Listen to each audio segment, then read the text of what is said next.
2010 was an important year for the Lowy Institute. We did some very important research and we published some groundbreaking studies. One set of studies we did was on Australia's instruments of diplomatic influence, everything from international broadcasting to our use of new social media in our diplomacy, and the instruments that our diplomats need to navigate the 21st century. We also published an important report on Asia's security future, funded by the MacArthur Foundation. We did more work on the way that Asia is changing and linking up horizontally. That was the subject of an important article by Malcolm Cook and Anthony Bubalo that was published in a US-based journal. And our blog, The Interpreter, hosted important debates on everything from Afghanistan to geoeconomics and security to WikiLeaks. Finally, the McGann Global Think Tank survey that comes out every year ranked the Lowy Institute 27th in the world of all non-US think tanks. The Lowy Institute was only one of two Asian-based think tanks that was listed in the top 30 of non-US based think tanks. So it was a big and important year last year. In 2011, the Lowy Institute will be focusing its research and its publications and its events on three big themes, three big questions. How did we choose these big themes and big questions? Well, we've been looking at what are the major trends, what are the major shifts in the way the world works over the last 5 to 10 years. And we've selected out of all of those major trends which ones are those that are going to affect this country the most in the next 5 to 10 years to come. What are the three questions? They are, is the West in terminal decline? Is the rise of Asia, its giant economies, its alignments, its enmities, going to mean that the West is shifting towards the margins of international relations, and a new Asia-centric era of world politics is dawning on us. The second question is, how is Asia changing? How is it changing shape? How are the giant economies of China and India restructuring the Asian economic system? How are the different supply and demand trends starting to integrate Asia in different ways? How are different infrastructure projects starting to link Asia up in its various different parts? What are the rivalries that are emerging? What are the alignments that are emerging? The final question is really a series of questions about what does all this mean for Australia? What are Australia's choices that it will need to make in this radically new world over the next 5 to 10 years? These are choices about whether we do need to choose in various policy realms between China, our largest trading partner, the United States, our largest security provider. They are choices about what we choose to do with our rich natural resource deposits. How much of our uranium do we dig up? How much do we exploit, and who do we sell it to? Should we be starting to think about developing nuclear power in this country, given our commitments to reduce our greenhouse emissions? What should we be doing in a world, as a major food exporter in a world in which food supply is basically staying static and food demand is growing exponentially? How will we fit into Asia's emerging security dynamics? Can we find the right alignments? Can we avoid the dangerous enmities? And if it all goes wrong, do we have what it takes to defend ourselves? We raise the fate of the West very much as a question. We haven't made up our mind about whether the West is in decline, but it's an important question that needs to be asked, because a lot of Australia's future and our choices now depend on whether the West is going to be around as a significant force in world politics, or whether it will start to retreat to the sidelines. The three reasons we're asking this question is really a set of trends that we've been noticing over some time. The first one is, particularly since the global financial crisis, a decline in the West's significance. The fact that Western economies are now increasingly a less central part of the global economy. Emerging economies, economies based in Asia, are going to be increasingly central particularly to the dynamism of the world economy. So the West seems to have become less relatively significant over time to what happens in the world.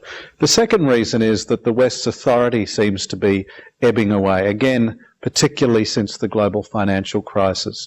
Once the West was seen unambiguously by itself, but also by other countries, as a model of the future of the world, the way that you should build institutions, the way that you should run markets, the way that you should set up governance institutions as well. That's had a bit of a shake over recent years. Obviously, the financial crisis poses real questions about the way that Western economies have organised themselves and have regulated their financial systems. We're also seeing across the Western world political systems that are increasingly beset by real disagreements, seemingly unbridgeable divides over policy, over philosophy, and increasing public disquiet and disillusion with what governments can deliver. And finally, there's a reason to wonder whether the West as a cohesive entity really has much of a future anymore. Now that a world of authoritarian states, or a block of authoritarian states that the West could oppose, seems to have basically gone away. There are no unambiguous command authoritarian economies. The economies that are not market democracies really are these bespoke mixes of soft authoritarianism, market principles, social liberalism, and so on. So there's not that clear model that the West can organise itself against. Now, if the West is in serious decline, if it's breaking up, that poses real questions for Australia. Australia has hitherto thought of itself as a Western country, a market economy, a liberal democracy, and those values are very important to us. But where does that leave Australia when an unambiguous community that it could identify itself with and an opposition that it could identify itself against is no longer in place? I've raised the issue of mental maps and our mental maps of Asia because I think mental maps structure the way we think about the world and the way we act in the world.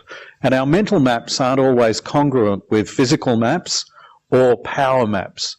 And I think the maps of Asia that a lot of Australians still have in their minds are now not particularly congruent with the power maps of Asia that have been emerging over the last 5 or 10 years. Basically, the way that we had traditionally come to think of Asia was of a series of sub-regions, each of which was more vitally connected with other parts of the world than with other parts of Asia. The part of Asia that we particularly found ourselves thinking most about was the Asia Pacific. Basically, Asia's eastern coastline was what was important for us. Japan, Korea, China, and the 10 countries of Southeast Asia. That's what we saw as Asia Pacific, and the Asia Pacific was basically the most important part of Asia for us.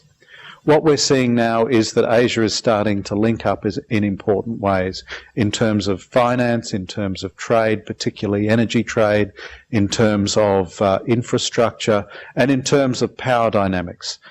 New alignments between Asian countries and new sources of rivalry and enmity between Asian countries. I think we are now leaving the era of the Asia-Pacific behind. In fact, that Asia-Pacific way of thinking about the world, I think, is already outdated, and we are starting to enter a new Indo-Pacific era.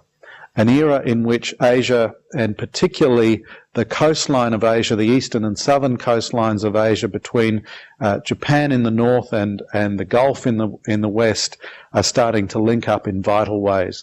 This is going to be Australia's diplomatic, strategic and economic domain, and we need to become much more familiar with how this domain works and how we fit into this domain. Well, Australia is facing a larger, more diverse and more consequential set of choices about the next 5 or 10 years than I think it's really ever faced before. This is going to be real crunch time for this country because of the way that Asia is changing, because of the way that power is shifting in the world. It poses profound choices for Australia. The first and most obvious choice is really the fact that China is now our main trade partner and the United States is our main strategic supplier. What that means is that China and the United States are strategic competitors, and we need to ask what sort of choices and decisions that's going to impose on us in the years ahead. And these will be quite unexpected, and these will really go right to the core of what we find to be important to us as a society and where we sit in the world. Another set of choices is how we deploy and what we do about and how we think about our very rich natural resource endowments.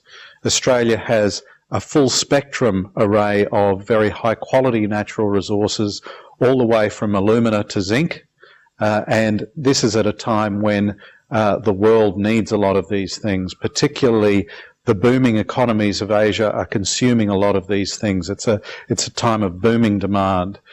Basically, Australia's resources have never been more important in the world, and we haven't really thought about what power and leverage that those resources give us, and what vulnerabilities those resources pose for us as well. One of those resources is, of course, uranium. We have more uranium in Australia than any other country in the world has. How much of our uranium should we be digging up? Who should we be selling it to, and on what terms? Those are very big questions. Should Australia, which faces a real challenge in bringing its greenhouse emissions down, be thinking about using some of its own uranium to establish its own civil nuclear electricity sector? These are very big questions. Australia is also a major food exporter at a time when the world's food supply is pretty much staying the same, but demand is booming.